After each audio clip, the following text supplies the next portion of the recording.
Susunan angka 666 seolah menjadi tak asing lagi bagi kita, masyarakat modern, yang mengatakan bahwa angka tersebut adalah lambang setan, atau yang dalam dunia barat dan Kristen dikenal dengan lambang antikristus. Mengapa angka tersebut mewakilkan lambang setan? Angka 666 dikatakan sebagai angka dari setan atau antikristus, berawal dari kitab Wahyu umat Kristen yang ditulis oleh John.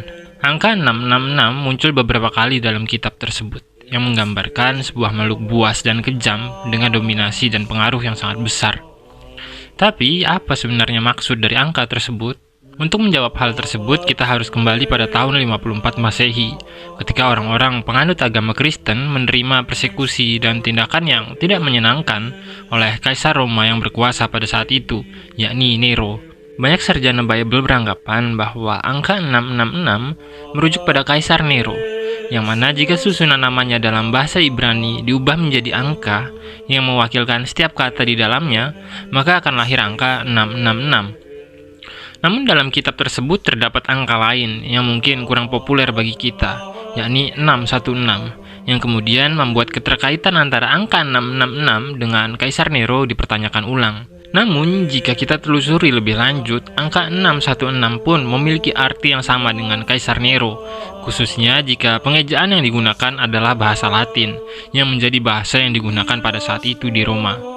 Namun, mengapa Kaisar Nero digambarkan sebagai antikristus? Permasalahan politik pada era saat itu sangat menyulitkan bagi umat Kristen untuk menjalani kehidupan.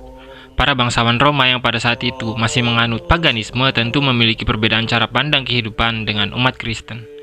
Oleh sebab itu, perbedaan tersebut menjadi dasar dari tindakan penganiayaan dan perundungan yang diterima oleh umat Kristen pada kala itu. Hal tersebut dikarenakan para penganut paganisme memiliki kekuatan dan pengaruh yang sangat besar, yang dapat membuat mereka dengan sangat amat mudah mengendalikan tatanan kehidupan masyarakat, seperti apa yang mereka inginkan. Beragam bentuk diskriminasi yang diterima oleh umat Kristen memuncak ketika pada tahun 64 Masehi terjadi kebakaran besar di Roma yang dikenal dengan The Great Fire of Rome. Kebakaran itu sendiri menghanguskan lebih dari setengah bagian Roma, dan Kaisar Nero yang pada saat kejadian tersebut sedang berada jauh dari Roma, setelah kepulangannya langsung menyalahkan umat Kristen atas apa yang terjadi. Situasi tersebut juga semakin membuat keadaan kaum Kristen tersudut dan semakin banyak mengalami diskriminasi dari berbagai kaum lain.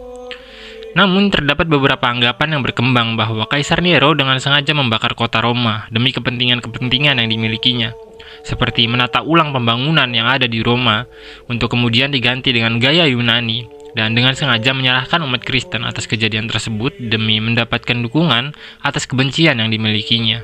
Imbas dari kebakaran yang disusul oleh kebencian terhadap umat Kristen tersebutlah yang kemudian menyebabkan Saint Peter atau Santo Petrus dieksekusi, dan yang menarik, cara Saint Peter disalib, yakni dengan cara terbalik, memiliki kesamaan dengan salah satu lambang setan lain yang masyarakat kenal, yakni salib terbalik.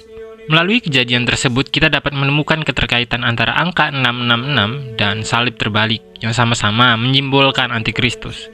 Jika kita perhatikan keduanya berada dalam timeline yang sama dan memperkuat argumen bahwa antikristus yang dimaksud dalam kitab Wahyu atau Book of Revelation adalah Kaisar Nero. Bukti lain diperkuat dengan sebuah kalimat dalam kitab tersebut yang mengatakan bahwa seseorang hanya diperbolehkan melakukan jual dan beli barang dengan menunjukkan tanda dari makhluk tersebut, yang kemudian ditafsirkan oleh para cendekiawan sebagai sebuah tanda yang dimiliki mata uang. Karena seperti yang kita ketahui bahwa mata uang pada era terdahulu menggambarkan para penguasa yang hidup di masanya. Melalui beragam kejadian yang memilukan bagi umat Kristen tersebut, pada akhirnya menyebabkan sebutan antikristus dan setan ditunjukkan terhadap Kaisar Nero. Namun dikarenakan dominasi dari paganisme yang masih kuat pada saat itu, pada akhirnya menyebabkan umat Kristen menyebutnya menggunakan simbol-simbol. Oh ya, sekedar catatan, The Book of Revelation ditulis pada tahun 96 Masehi, atau dengan kata lain, beberapa tahun setelah kejadian kebakaran besar dan diskriminasi yang terjadi di Roma pada tahun 54 Masehi. Jarak waktu yang masih berdekatan tersebut menjadi salah satu tanda keterkaitan antara apa yang dibawakan dalam kitab Wahyu dengan kejadian nyata yang terjadi di Roma. Pada dasarnya, simbol dari kejahatan bisa berupa banyak bentuk, seperti tindakan yang tercela, kebodohan yang semakin merajalela, kondisi sosial yang berantakan, dan beragam pelanggaran moral yang dibenarkan. Oleh sebab itu, alih-alih kita terlalu terpaku pada angka 666 yang kemungkinan besar hanya merupakan bagian dari politik masa lalu, kita justru dapat memperhatikan nilai dari kejahatan yang justru bergerak dengan sangat amat halus di era sekarang.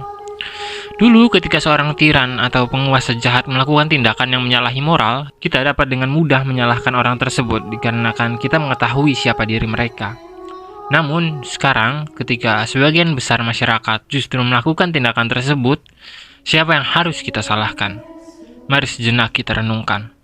Sekian kausalitas yang hening, jangan lupa bantu subscribe channel ini. Sampai jumpa.